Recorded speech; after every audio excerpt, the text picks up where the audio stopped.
Hello, and thank you for joining us. My name is Mollie Carmichael with Zonda's Inspirational Leadership Series, joined by the industry's best in all things real estate.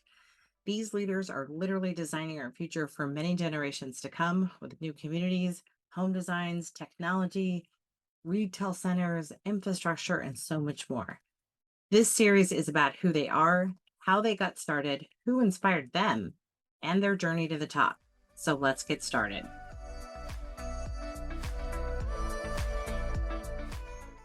Hello, and thank you for joining us today. We are joined with one of the best and nicest guys in the industry, Gene Myers. He's the owner and chief sustainability officer for Thrive Home Builders in Denver. And again, he's not only one of the nicest, but one of the smartest people in the industry too. And you're going to hear that through him, all that he's doing and all that the company stands for. So as evidenced by his title as Chief Sustainability Officer, the company has a huge mission on sustainability and now carbon neutrality as well. And I have to share some of their accolades. It's pretty impressive. The company has been recognized with 13 grant awards for housing innovation from the United States Department of Energy over the last 10 consecutive years. They're focused on healthy living too, with numerous EPA Indoor Air Plus Leader Awards. Gene recently received the Legend Award by the Energy and Environmental Building Alliance. And this is my favorite of all, the best one. He was named Sustainability Superhero by Green Builder Magazine. What a great title. So Gene's now, as I mentioned, working on carbon neutrality with the company. There's some neat things that he's doing right now. And when I asked Gene about why he was so focused on sustainability and carbon neutrality, he gave the best answer. It's such a Gene Myers response. And it was, now we owe it to each other and we owe it to the next generation. We should be doing this. So such a great guy. So please join me in welcoming Gene Myers. Gene, welcome and thanks for joining us. Hi, Mollie. Great to be here. Yes, it's great to be with you. Well, I had heard just recently you promoted your son, I think, in the last year or so to Chief Executive Officer. Right. Nice for him. And I'm not going to say there's a whole lot of retirement going there because I know you and I know how passionate you are about the business. And so let's talk a little bit about you. I'd love to hear how this all started. I know enough to be dangerous about Thrive and how passionate you are about all new inventions, particularly in the sustainability world. But let's first talk about you and what your role is today as the chairman and chief sustainability officer. What do you do on a daily basis? Well, I get to work on what's next, and I've always enjoyed that part of the business. And why? Well, I think it always starts with just the kind of person you are if you want to naturally explore. But I also think for smaller builders like us, it's really important that we have strong product differentiation in our business model. And so we started off 31 years ago, and it was green tree homes before green. Nobody knew what I was talking about. Maybe I didn't even really know what I was talking about. I like that. And we started off, I think my very first house was a SIPS house, and did thermal imaging on the first 3 houses to see how they worked. And so I've just got it really bad, Mollie. That's the point of it. But ever since then, we've worked hard to just be better year by year. And so started off with energy efficiency and became an Energy Star builder, then an early adopter of the Department of Energy Zero Energy Ready Home Program. A part of that is EPA Indoor Air Plus for air quality and health in the home. And now we're working on carbon reduction. So that's kind of that's my job right now, is what does it take for a builder like us to become a carbon neutral builder? And you're building a home right now. Talk a little bit about the home we just talked about as well, where you're trying to be completely carbon free. Well, we're trying out some things that honestly they might not be ready for prime time, which is why we're doing it in kind of a demonstration house. But we're building a house up in the mountains, based here in Denver, and so building a house up in the mountains and One of the big challenges for carbon reduction for our industry and really for the world is concrete. And how do we build without concrete? It's hard, but we're experimenting with a fiberglass foundation up there on this house, and um, we're learning all of the pros and cons of that. But also, we'll be implementing some cold climate heat pump technology. So this is in Breckenridge for people who ski. This is way up in the mountains, so a very harsh climate. And for years, we've used air source heat pumps, but with backup heat when it gets really cold. And so we're confident enough in the technology to, in this house at least, to go without the backup. And we'll see if we can do that. It's an all electric house, so no fossil fuels in the house, net zero energy, battery backup. And then just really building on all the stuff we always do, but trying to do it better with indoor air quality and energy efficiency, et cetera. So,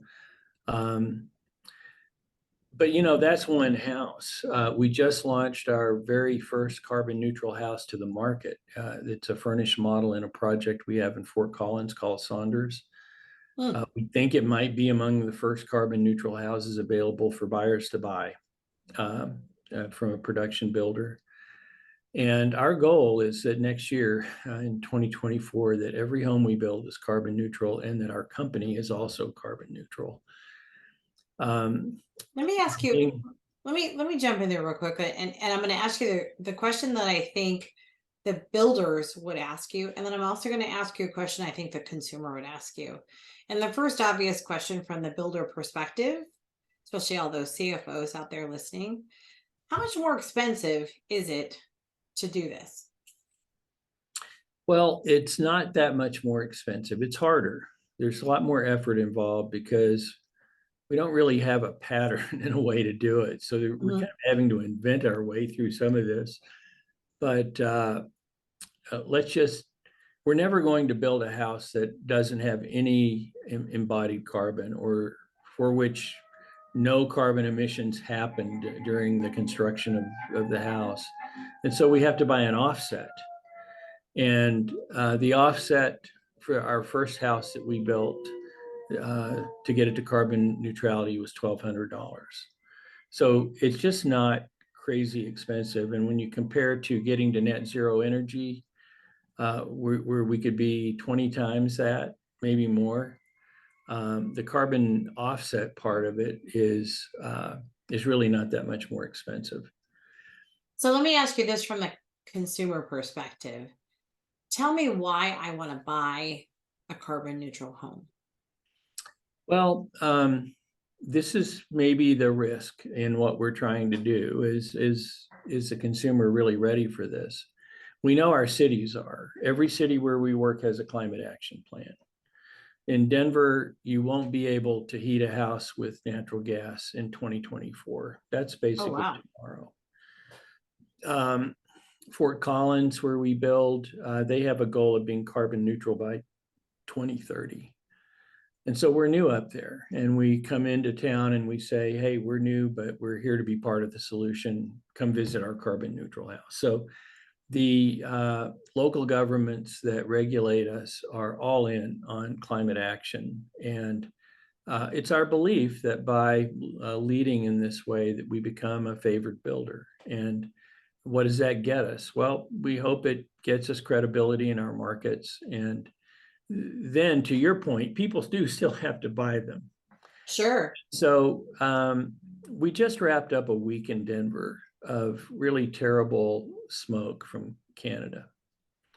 There are a couple million acres of forest burning in northern Alberta, and somehow the winds blew almost due south, and we were choking on smoke. And in August of 2021, we had a similar event with fires from California and Oregon and Washington. And in August of 2021, Denver had the worst air pollution in the world. And our customers are feeling this. It's kind of ruining our quality of life. We look forward to summer, and then we can't really enjoy summer because we're dealing with so much smoke. We then have the wildfire threat. And in California, you're keenly aware of this, but a little Yes. over a year ago, we had a wildfire go through a suburb of Denver, the Marshall Fire. It hit in around New Year's Day on 2022. And so we had 30 houses in that fire. And fortunately, we didn't lose a Wow. single one. But the point being that these are climate events, and our customers' quality of life is being shaped by these climate events. We have another big one here, the pine beetle epidemic, where when you go to the mountains, there are millions of acres of just dead trees. And that's a climate event because it doesn't get cold enough to kill that pine beetle in the winter anymore. And so it's our belief that there are enough buyers for a niche builder like us that would like to know that they've done all they can with the biggest purchase of their lives. So a home is probably the most carbon intensive product that a customer buys. And a marketing message that we're working on is if you buy a home from us, we can give you the peace of mind of knowing you've done all you can for the people you love. And That's pretty awesome. I love that. And this really is kind of something we're passing on to the people we love, our children. And so we believe that we've started this, by the way, up in Fort Collins. That's a university town, Colorado State University, pretty big university for the size of the town. It's our belief that consumer is maybe more plugged into these kinds of issues than maybe other parts of the country. And so we're starting there. And I'll let you know in about a year if it works, because we just opened our model. So, it's really funny, but we all work so hard, I think, at what we do, fill in the blank, whatever that is. And just to have the peace of mind and, I think the courage to make a difference, because I really do think it's courage. That's pretty great. I mean, that's pretty incredible. And on that note, kind of going back to the beginning of your career and getting into home building, first of all, what inspired you to get into home building first? And then second, what really sort of lit the flame for you to really go down this path of making a difference in, sustainability, carbon footprints? I mean, all the stuff that you're doing, because it's so impressive. Every time somebody asks me, like, who's leading in this, I'm like, oh, you have to talk to Gene. He's the leader in the country in sort of pushing this stuff. But how well, did it that's why start? we have all these arrows in our back, Molly.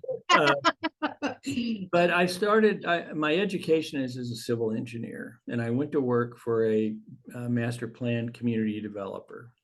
Who is it? Which one? It Can I was ask? a company called Park Funding. They had 8,000 acres in Douglas County on the south end of the Denver metro area. And we were doing a lot of master planning, and the savings and loan crisis hit, and I woke up one day and I was running the place. So came up through land development. We hit that savings and loan crisis. Several of our builders actually went out of business or walked.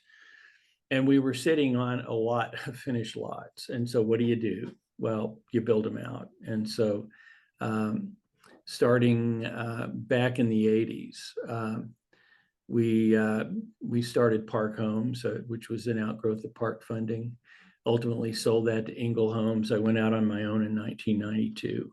And as they say, the rest is history. I always tell young people, at least back then, home building was a lot easier to get going in than land. It was less capital intensive.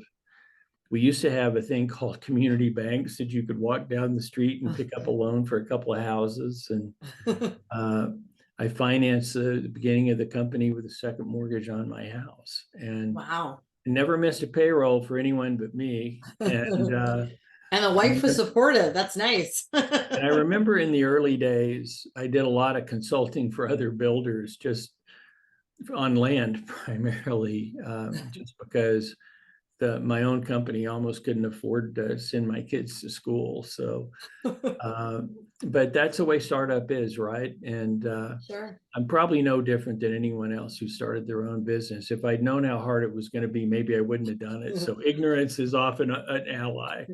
Well, and I would say in every new effort you make, right? Every time you try to push for change, it's kind of like you're starting a new business in every inch you take forward to the new, right? I mean, That's right. it's a new business in every new adventure.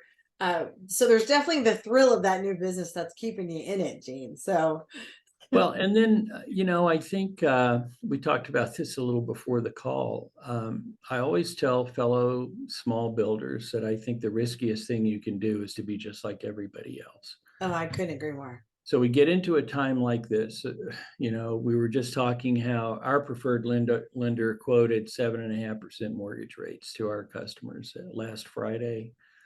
That's crazy. And it's competitive out there, and it's a race to the bottom. It's a race to how much can you discount, or how much will you pay to buy down a mortgage. Sure. And we've always felt that as a small builder, we needed some other attribute on which to compete. So, for example, in the Great Housing Recession, we launched free solar. No other builder in our market had solar. It fit with who we were in terms of our green and sustainability focus.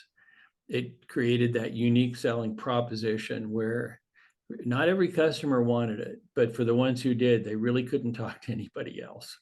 And so that crisp product differentiation, I think, has been a fundamental part of our business model going into the pandemic. We thought that was going to be a deep market crash. And of course, we all know in retrospect, it wasn't. And isn't it crazy? You're But right. we went into that with indoor air quality as a strong selling feature. And guess Good what? move. During the pandemic, everybody Yeah. went, "Oh, maybe that is important." And so we kind of feel like carbon reduction is what we need now, and no one else has it that we know of, and especially in our markets. And if anyone wants to talk to us about it, we're the only builder they can really have that conversation with. And so that's been a big part of why we have done what we've done when we did it, was to make sure that we had that really crisp product differentiation.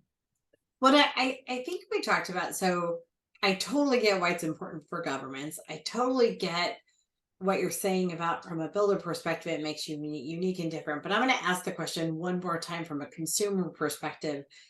Are there deliberate or very specific benefits to them if I'm living in a carbon-free home? And I'm just going to state the obvious that I would imagine, because as I hear carbon-free, I hear things like poison-free. And am I wrong? I mean, I'm trying to really understand what carbon-free means for me and my kids living at home and making that choice to live in a carbon-free home versus, the more traditionally built house. Well, I think it's that peace of mind that we were talking about, where if you're concerned about it, if you're concerned about the state of the planet for your kids, well, what can you do about it? Well, you can Sure. do this. There's really almost a negligible cost premium that you have to do, and you can have kind of the peace of mind or bragging rights or example for your kids, or whatever you want to call that. I like to say that our customers leading an examined life. Mm-hmm. And if you're conscious of your impact, if you're conscious of what's happening in the world around you, then that makes us a good choice. Now, that's not everybody. And oh, by the way, it's not even everybody who buys our houses. Some people will buy it because it's a net zero energy home. Mm-hmm. Oh, And for sure. Yeah. and that you give me an extra $100 a month for building you a better house, I'll save you $300 a month on your energy bill starting in month number 1 of home ownership for every month that you own the house. That's And that's all pretty in, compelling. and all And, in, and the we pay it forward is compelling too. I don't mean to downplay that at yeah. all. I mean, that's compelling to me. I'll tell you, when we ask the average consumer, they're as interested in green in the environment as they are green in their pocket. So both together, I think, super compelling. But the pay it forward, piece to this is, again, commendable and certainly a great story to tell. Well, we used to have this display in one of our building science centers, and it was a stack of $20 bills, adding up to the energy savings that the customer would have over the life of their loan for 30 years. Oh, that's so cool. It was $108,000. That is so cool. And so the question was, is there anything inherently satisfying about putting that money in a wheelbarrow and driving it up to the lobby of Xcel Energy and dumping it there? Because if that's what you're doing, if you don't buy one of our homes. And so there's the carbon story, there's the energy efficiency story, which is also a carbon story, in terms of renewable energy and so on. But what's going to ring the customer's chime? How about this? How about an all-electric fossil fuel-free home? There's been so much press about how unhealthy it is to have a gas range in your house. And it was the Lawrence Berkeley study that came out in 2021, I think, where they documented that 40% of the natural gas emissions in a home happen when the knobs are turned off. Wow. And when Wow. when the hood isn't on. And so maybe health then becomes the hook for that customer. And so we're not saying that, the only people who buy our houses want a carbon neutral house. They want the package of benefits that come with a healthy indoor environment certified by the EPA Indoor Air Plus program, energy efficiency certified, validated by the Department of Energy Zero Energy Ready Home program, and our carbon neutral message. So it's really a package of appeal.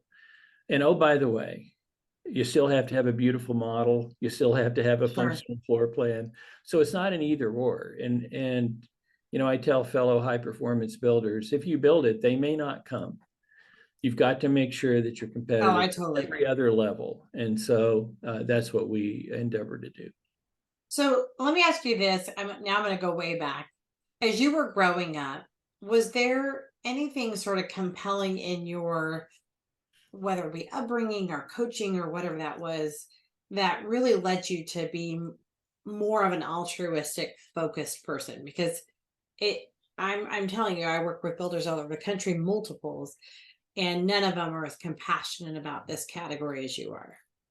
Well, I think it usually does start with a personal story. And I lost my dad when I was 9. Oh. And so my mom was the most influential person in my life. And she taught me that we're here to make it better. And, I grew up in the panhandle of Texas, and we had some bigoted family friends. My mom taught me that everyone's the same. And those lessons of teaching when you're 9 and 10 and 11. And after a jolt like that, I never went through teen rebellion because, well, what if I lost my mom? Oh. And so those things shape you. And totally. And they it's not like I didn't have any fun, but I had a great childhood, but really grounded in what's important. And so you hear that out there, all you moms and dads out there? That's awesome. Well, and so I have a really bad joke. I got out of the University of Denver. I joined the Peace Corps to save the world. Of course you did. It must have worked because we're still here. You're welcome, Mollie. So that's my bad joke. And, I would say that there is still a spark of idealism there that, we have a one-page business plan here at Thrive, and across the top are our values. And we have a purpose. And our purpose is to set a new standard for how home improves life. Well, that's what we're doing. And by the way, it really inspires our people. And it inspires me, and I don't even work for you, Gene. Well, every time I talk to you, I'm like, I just want to be him. Well, I used to say, well, young people, they really want purpose in their jobs. And then I caught myself, we all do, even We old all people do. like me, we spend so much time at our jobs, and surely we all aspire to making that time count and to make a difference. And so in little ways and big ways, that's what this little builder in Denver, Thrive Home Builders, is trying to do. Oh, that is so awesome. And I just say unbiasedly that moms are the best. They are the It- best. it's a tough job, and if you had three pieces of advice as to what your mom did right, what would they be? Well, she loved people.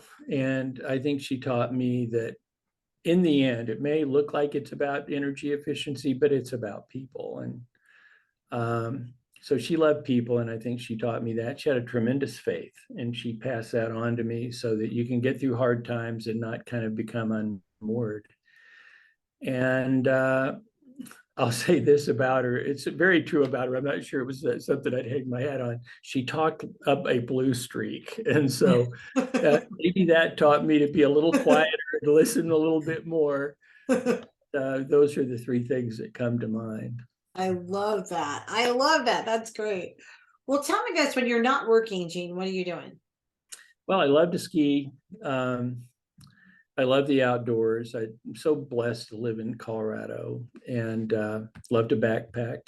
I like to fly fish, and I always tell people I'm a pretty good fisher. I'm not a very good catcher, but fortunately, trout like beautiful places. So if you're going to stand around in the stream, you might as well be where the trout live. So um, the outdoors really inspires me, and that's kind of why it grieves me a little bit. And over my lifetime, I've seen wilderness areas burned to the ground, Oh, and I've seen forests completely die off. And mm. it just grieves me. And here's the thing, Molly, if it's grieving me, it's grieving our customers who are right here in Colorado experiencing the same thing. Just driving up I-70 and looking at the browned out forest was really Mhm. painful. And so that's what motivated our developing the supply chain to get beetle kill lumber down from those dead forests and into our houses. We found a mill in Montrose, Colorado, in the southwest part of the state, that could structurally grade. They would cut that, kill dry it, structurally grade it, and bring it to Denver. We had a lot of very skeptical framers, and first load, I had to buy the first load that came in on a truck to Denver, so that our framer wouldn't be stuck with it. And those trees stand upright for years, drying naturally, and then they're harvested and kill dried, and they're the truest, straightest 2x4s you will ever see. And it took like 2 minutes for the framer to walk around that truck and say, "Okay, let's get going." And that was the end. That was the end of the controversy. But um, we used to have this image in one of our building science centers of a browned out forest, and it just had a question: can anything good come from this? And yeah, we can build houses with trees that have already died. We can get that fuel out of the forest so it doesn't become a wildfire. We can renew that watershed. We can make it better by just being a little bit thoughtful. And you know what? We didn't save any money doing that, but it didn't cost any more either. It just took a little bit of creativity to figure out how to get it. And our customers love that. And, uh, we've had this unique experience. Molly, you're very familiar with the Stapleton Project, now known as Mhm, Central Park. mhm. We were sold out there, but we were in there for 22 years. We had some people buy 4 homes from us over the life of that master plan community. Wow. And it was those repeat customers that value what we did. And they were really interested in, well, what are you doing now? And they would trade up to get whatever crazy new thing we were doing from 1999 or whenever we designed the first houses to go in there. And we're doing something kind of interesting, Molly. I haven't told you this, but we're going back into those houses that we built 20 years ago and offering to remodel and renovate.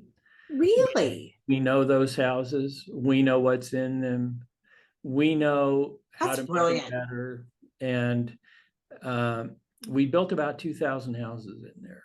And that's a pretty good group to farm. That we know your house is old, but it's sound. Let's make it better. And Right. just And you've launching learned that. so much, right? Oh yeah, we are such a better builder than we were back then. So we're just launching that. So I can't tell you a success story on it yet. We don't know yet, but I think it's exciting to go back to those homes. They're almost like old friends. Oh, sure, sure. There was one other thing that you and I talked about, gosh, I want to say about a year ago, and that is where you went in and you tested sort of what was working and what's not working as it related to the net zero and some of that stuff, and that you're offering somewhat of almost like a concierge service to test and make sure that that house is living to its optimal performance. Can you explain that a little bit? So it's called Dwell Home Maintenance. It's a sister company that we formed, and it can be temporary and superficial, or it can be transformative for a homeowner. So our closing gift for our homes now is a year of service from Dwell Home Maintenance. And with that comes an app. Every filter in your home is on that app. Did you know your microwave has a filter? I mean, there are more filters. No, Yes. And have you changed it, Molly? I mean, I I've have. never You have. changed it. I'm No one. embarrassed to say I probably had that No microwave for one has. 7 years. Yeah, and that's really the point. We have better things to do, but we can deploy technology. So we'll go in, we will scan the nameplates on every piece of equipment in the home, download all the warranty information and file that for our customer. Um, uh, download all the manuals. So no more, where's your homeowner handbook? It's all on an app that's on our customers' phones. And then service reminders for when it's time to change that furnace filter. And that first year, we send out a box with every filter you're going to need for the first year. And a service reminder pops up on the app to tell you when to take care of it. If you don't want to do that, we'll do it for you. And so it's really an effort to basically make sure that our homes perform just as well for our customers years after they've moved in as they did on the day of closing. And they're kind of complicated. Our mechanical rooms are kind of complicated with energy recovery ventilators and kind of high-tech equipment. And we want to make sure our homes deliver the goods for our customers. Well, I think it's really interesting because as we talked, and so many builders do this, you offer all of these great features in a home, and nobody goes back to make sure they worked right. And so the impressive part of that was you wanted to make sure it was performing, and where it wasn't, why. And then you created the service. I mean, it sounds like a commercial for you, but I find it so fascinating because I've never heard of a single builder going back and saying, did it work? And let's test it. I mean, that's pretty impressive. Normally at this stage of the interview, Gene, I ask like, what does your company stand for? But I feel like I have a really good idea of what you stand for. And God, I'm just gonna say Gene Myers for president. I mean, Well, it was the opposite. Get rid of Gene Myers as president no, and no. tried. No, it's pretty impressive. I wish 99% of the world would just take the 1% like you and be more like you. Well, Molly, I bet you there are a lot of builders like me. There are a lot of baby boomer builders out there, and succession is a real issue. And I've just decided to keep it in the family. And so I'm so blessed that Stephen was able to step up. We have younger leaders who are in their 40s that really are operating the business better than I ever did. So they're just letting me stay out there. And as I told you before the call, chase shiny new objects where I'm happiest anyway. But I'm so grateful that I have a team that can carry on. Well, tell me what qualities you look for in a leader. I mean, certainly, raising a great family, your mom certainly raised a great family. What are those qualities that you're really looking for in leadership for your own company? I think the first thing, I guess, that comes to mind for me is emotional maturity. We've had some really smart people that have worked here, but they're just kind of a train wreck, around here. And you need people that have the emotional maturity to work with others and to be good teammates. And I think that's maybe the most important thing. We can teach people a lot, but it's really hard to teach that. I don't disagree. I think good values. I think of our CFO. I just don't think there's a more honest person on the planet. And Nice. I have so much freedom to not worry about the money because I know he's doing plenty of that for both Right. of us. But it's those kind of fundamental qualities of humanity that we look for. Um, and then I think we have maybe a little bit of an advantage, Molly, that our mission does really attract great people. Mm-hmm. I've heard some of my peers talk about all these young people, they're no good. And we've had some of the best interns come through here in the last 2 years that are just on fire for what we're doing and want to make that their life's work. And it's inspiring, and they're smart. From a building science standpoint, I've been able to be a judge on the solar decathlon for the last 10 years. And you see 300 or 400 kids from all over the world, really, that know more about building science at their age than I did when I was 50. They are so smart and so capable and have such a command of the design tools. And so I think the future's bright. I think we attract really great people, the best I've ever had. And Literally. that's really what makes Thrive tick. That's pretty neat. If I were to sum that up, it's almost the qualities you look for in a family lifelong, right? And so often, I mean, I always call this industry my second family. And those are the qualities you want in a lifelong partner and a lifelong family. So I like those qualities. If you were to pick your top one or two, and I can think of one that we've talked about for your own inspirational leaders, who have they been for you? Well, you picked the first one, obviously my mom. I think I'd single out Sam Rashkin for someone in the industry that really inspired me. For those who don't know him, he started Energy Star for Home after, maybe a million houses uh, that were built to that standard. He moved over to the Department of Energy with the Zero Energy Ready Home program. And he really created a framework that I don't think we could have done what we have done without it. And so Definitely turned the tide, that's for sure. he's a great friend, a wonderful ally, a confidant, a great human being. And but what he did for the industry, do you remember the Hanley Award? Oh yeah, Well, sure. Sam got the Hanley Award one year for his impact on the entire industry, and I would say he very influential to me. Very nice. Very nice. Well, Jean, that's it. I can't thank you enough for spending time with us and sharing your story with the world. Well, And thank you, Molly. it's impressive. Well, thanks. We're not really trying to impress anybody. I just want our actions to, speak louder than our words. Thank you again for joining us. This is Mollie Carmichael, and I hope you enjoyed this series. Please hit like if you like today's broadcast and subscribe if you'd like to hear more from the best and the brightest in our industry. Take care, everyone, and I hope you join us again next time.